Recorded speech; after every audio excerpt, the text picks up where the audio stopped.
اور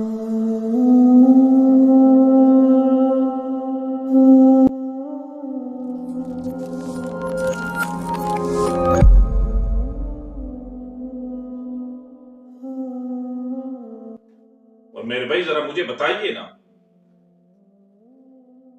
کیا اللہ نے کہہ دیا ہے کہ اب میں نہیں سنتا، آدم سے لے کر آج تک سن سن کے تھک گیا ہوں، آپ کسی اور کے دروازے پہ جاؤ؟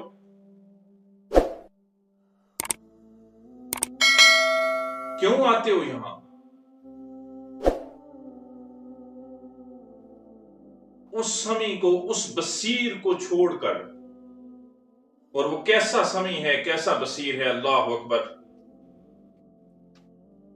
ذرا غور کیجئے، سیاہ رات ہے، سیاہ پہاڑ ہے، سیاہ پہاڑ پہ سیاہ رنگ کی چونٹی چلتی ہے، اس چونٹی کے چلنے سے جو آواز آتی ہے، اللہ اس آواز کو سنتا ہے، کیسا سمیع ہے! اور اس چونٹی کے چلنے سے جو پہاڑ پر نشان پڑتے ہیں، اللہ وہ دیکھتا ہے، وہ کیسا بصیر ہے! میرے بھائیو، اللہ ہی کو پکارو، اسی ہی کے دروازے پہ جایا کرو،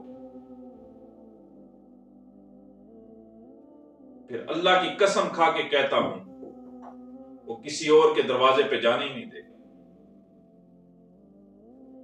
مشکلیں آتی ہیں، انسانوں پہ ہی مشکلیں آیا کرتی ہیں، انبیاء پہ بھی مشکلیں آئیں کہ نہ آئیں؟ وہ کس کے دروازے پہ گئے؟ انہوں نے جا کے کس پیر کو پکڑا؟ اس پیر کامل کو۔ آدم پہ مشکل آئی کہ نہ آئی؟ کس کو پکارا؟ ربنا ظلمنا انفسنا وان لم تغفر لنا۔ کس کو پکارا؟ اللہ کو پکارا۔ اپنے اللہ سے تعلق بنائیے، پھر کہیں اور جانے کی ضرورت۔ اور جب اللہ سے تعلق ٹوٹتا ہے تو پھر در در کی ٹھوکریں مقدر بنتی ہیں، پھر در در پہ جھکنا مقدر بنتا ہے۔ لیکن میرے بھائیو، کچھ حاصل نہیں ہونے والا۔ یہ میرا ہاتھ ہے، مجھے میرے ہاتھ پر کوئی اختیار نہیں ہے۔ یہ اٹھتا ہے اللہ کے حکم سے، یہ نیچے ہوتا ہے اللہ کے حکم سے۔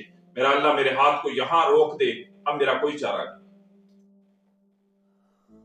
مجھے سر درد ہو جائے، میں اپنا سر درد دور نہیں کر سکتا۔ اللہ کا واسطہ ہے، اپنے اللہ سے تعلق بنائیے، کسی اور دروازے سے کچھ نہیں ملنے والا۔